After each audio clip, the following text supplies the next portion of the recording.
Apakah ini murni dari IPW atau didorong oleh kekuatan tertentu, atau bagaimana, biarlah KPK yang akan membuktikan.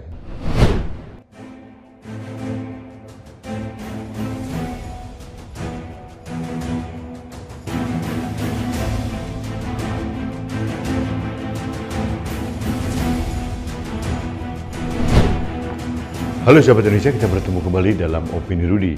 Sahabat Indonesia, saya sedang menyelesaikan membaca buku hitam putih Ganjar, Jejak Kepemimpinan Ganjar Pranowo di Jawa Tengah. Ini sudah saya baca sekali dan saya akan menyelesaikan yang kedua kali.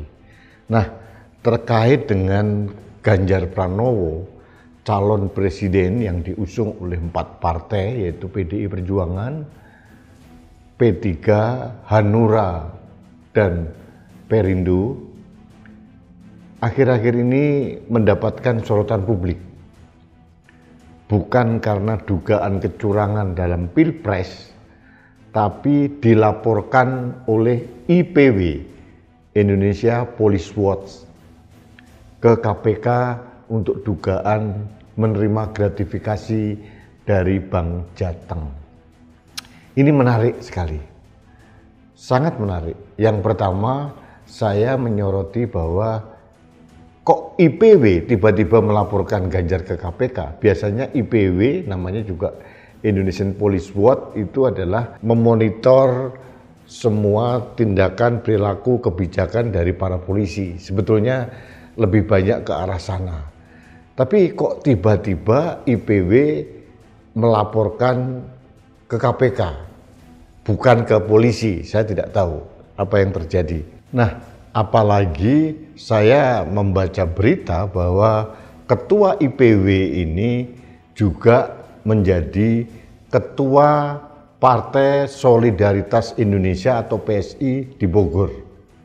Ini berita yang saya baca. Nah, Mas Sugeng Teguh Santoso ini bisa mengklarifikasi apakah benar Mas Sugeng ini masih menjadi ketua PSI atau tidak.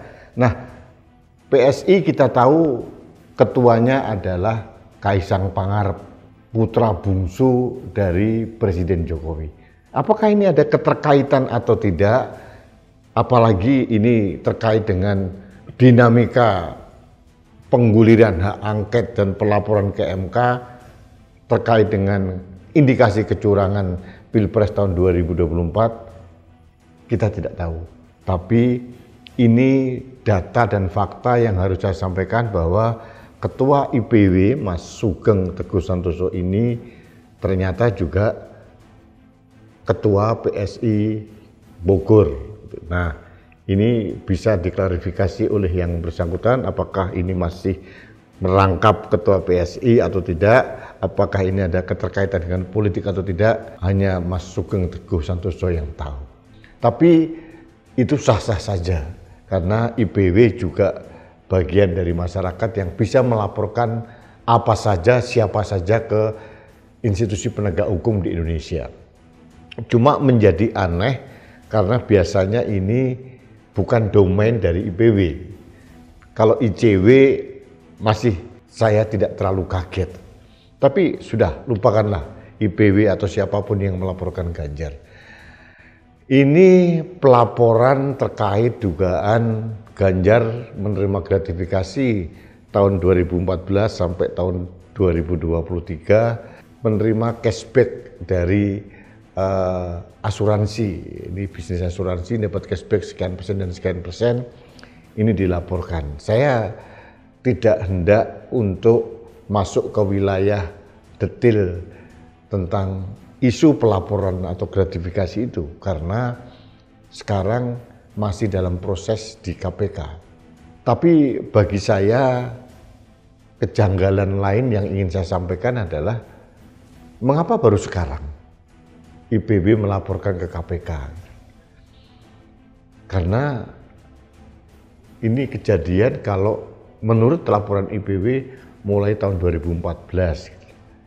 Kenapa momentum sekarang yang lagi hangat ada gerakan masyarakat terkait dengan dugaan kecurangan dalam Pilpres tahun 2024, tiba-tiba mak bedunduk IPW melaporkan Ganjar Pranowo. Kalau menurut saya Ganjar Pranowo tidak akan kaget. Dulu waktu beliau menjadi anggota DPR juga pernah dilaporkan menerima uang dari korupsi EKTP. Ternyata clear, tidak terbukti. Ini pun saya juga punya keyakinan yang sama. Apalagi moto Ganjar menjadi gubernur Jawa Tengah itu ada dua. Ojo korupsi, ojo ngapusi. Artinya jangan korupsi, jangan membohongi. Ini menurut saya agak bertolak belakang dengan laporan IPW. Tapi biarlah itu berproses di KPK. Apakah temuan ini memang valid atau sekedar karakter assassination, pembunuhan karakter seorang Ganjar. Bahkan bisa dimaknai ini politisasi. Bisa juga dimaknai juga ujungnya adalah kriminalisasi. Tapi kok saya punya keyakinan KPK ini mempunyai nurani yang lebih clear untuk menentukan mana yang hitam, mana yang putih. Karena pada waktu Ganjar Pranowo digempur dengan tuduhan korupsi EKTP waktu itu, justru yang memberikan klarifikasi adalah penyidik dari KPK, Novel Baswedan, bahwa Ganjar terbukti tidak menerima uang dari EKTP. Itu loud and clear dari KPK sendiri. Ini pun saya mempunyai keyakinan yang sama. Kalau melihat rekam jejak Ganjar selama ini, saya pribadi mempunyai keyakinan bahwa tuduhan ini akan sia-sia sebetulnya. Karena Ganjar Pranowo yang saya tahu itu orangnya benar-benar lurus. Dia sama sekali tidak mempunyai celah atau sengaja membuka celah untuk melakukan hal itu, apalagi gratifikasi atau korupsi. Terkadang kalau untuk pejabat publik di Indonesia, langkah Ganjar ini dianggap naif atau mungkin kaku. Tapi inilah yang sebenarnya terjadi. Selama 10 tahun memimpin Jawa Tengah, belum ada dugaan-dugaan korupsi, dugaan gratifikasi, atau dugaan suap, atau jual beli jabatan, atau hal-hal yang lain. Jadi bagi saya tuduhan IPW yang dilaporkan ke KPK ini ya harus kita sikapi dengan tersenyum saja. Kita biarkanlah KPK berproses. Meskipun saya juga minta kepada KPK untuk objektif. Ada loh dugaan, ini masih dugaan, keterlibatan seorang menteri Bahlil Lahadalia terkait dengan kong kali kong, sulapan BIM Salabim, izin tambang yang diobral. Apakah KPK mau menelusuri data yang dirinci dengan detail oleh majalah Tempo? Nah, ini menjadi soal. Banyak loh tentang ada dugaan seorang pejabat yang memobilisasi orang lain untuk melakukan money politik, yang menggunakan anggaran negara untuk politisasi bansos. KPK bergerak atau tidak? Nah, ini masalah kepekaan terhadap masalah-masalah yang dirasakan oleh masyarakat. Tapi sekali lagi saya husnuzon, berprasangka positif dengan KPK. Siapapun boleh melaporkan si A, si B, si C ke KPK maupun ke institusi penegak hukum yang lain. Biarlah KPK berproses, meskipun saya pribadi dan mungkin sebagian besar rakyat Indonesia, termasuk mungkin Mas Ganjar, karena saya belum menghubungi beliau, ini juga mungkin menyikapinya dengan tersenyum. Apakah ini murni ada temuan baru sehingga IPW yang tidak biasanya masuk ke ranah KPK. Biasanya IPW itu ya masuk ke Indonesian Police Watch ya, menyoroti tingkah pola dan kebijakan Polri, biasanya begitu. Kok tiba-tiba sekarang langsung mendapatkan temuan seperti itu? Ya boleh-boleh saja, silahkan saja. Ini negara hukum, harus dikedepankan objektivitas, harus dikedepankan data dan fakta, karena orang-orang yang terlibat ini juga masih segar bugar, jadi bisa dimaknai dengan menurut mekanisme yang ada. Kita tersenyum saja. Nanti waktu juga akan menunjukkan bahwa ini sekedar karakter assassination, politisasi, atau kriminalisasi. Atau mungkin ada temuan-temuan yang lain yang sebenarnya ada. Saya tidak tahu.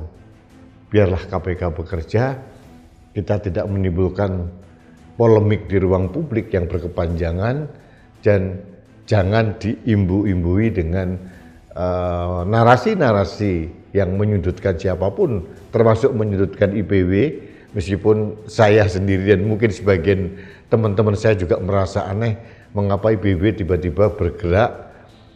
IPW ini ya hebat, tetapi kadang-kadang kita belum pernah melihat sepak terjangnya masuk ke ranah KPK. Mungkin saya kurang literasi atau mungkin ada referensi yang belum sempat saya baca, tapi biasanya IPW fokus untuk mengawasi kepolisian negara Republik Indonesia. Sekarang tiba-tiba IPW melaporkan ke KPK.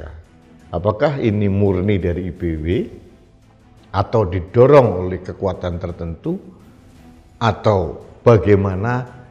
Biarlah KPK yang akan membuktikan.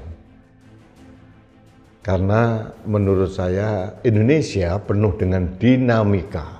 Ada karakter assassination, ada politisasi, ada politik sandera, ini juga terjadi. Politik ancaman, politik sayang anak, ini bertebaran di ruang publik kita, dan rakyat dengan telanjang bisa melihat apa yang terjadi di Indonesia ini. Banyak hal di negeri ini yang seharusnya menjadi perhatian KPK.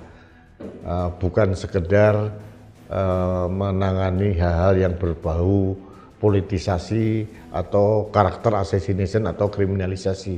Dan kita serahkan kepada KPK untuk mengumumkan, untuk menginvestigasi, memvalidasi data ini benar atau tidak, dan kemudian secara objektif mengumumkan di ruang publik.